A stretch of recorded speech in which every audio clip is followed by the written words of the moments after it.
ഈ ചിത്രകഥകൾ ഇഷ്ടപ്പെടുന്നവരാണെങ്കിൽ, അതുപോലെ തന്നെ നമ്മുടെ ആസിഫ് അലിയുടെയും ലാലിൻ്റെയും ഇബലീസ് സിനിമ ഇഷ്ടപ്പെടുന്ന ആളുകളാണെങ്കിൽ നിങ്ങൾക്ക് ഇഷ്ടപ്പെടാൻ സാധ്യതയുള്ള ഒരു സിനിമയാണ് പെരുമാനി എന്ന് പറയുന്നത്.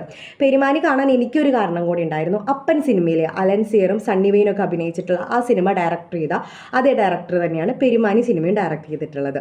അങ്ങനെ വലിയൊരു ഘോഷമൊക്കെ ആയിട്ടുള്ള സിനിമയൊന്നല്ല, നമുക്ക് എപ്പോഴും ഒരു ചെറിയ ചിരിയോടുകൂടി കാണാൻ പറ്റുന്ന, ഇപ്പോഴും നമ്മുടെ മുഖത്ത് കുറേ കോമഡിയൊക്കെ വർക്ക് ചെയ്യാൻ സാധിക്കുന്ന ഒരു സിനിമയായിട്ടാണ് പെരുമാനി എനിക്ക് തോന്നിയത്. പിന്നെ വിനയ് ഫോർട്ടിൻ്റെ അത്യുഗ്രമായ പ്രകടനം നിങ്ങൾക്ക് ഈ സിനിമയിൽ കാണാം. ആ ഒരു സമയത്ത് ഇൻ്റർവ്യൂവിൽ ഇങ്ങനെ ഇത്ര പോകുന്ന ഇങ്ങനെ ഒരു പിരിപിരിമീശയൊക്കെ ആയിട്ട് വന്നിരുന്നിട്ടുണ്ടായിരുന്നു വിനയ് ഫോർട്ട്. അത് ഈ സിനിമയുടെ കാര്യത്തിന് വേണ്ടിയിട്ടായിരുന്നു.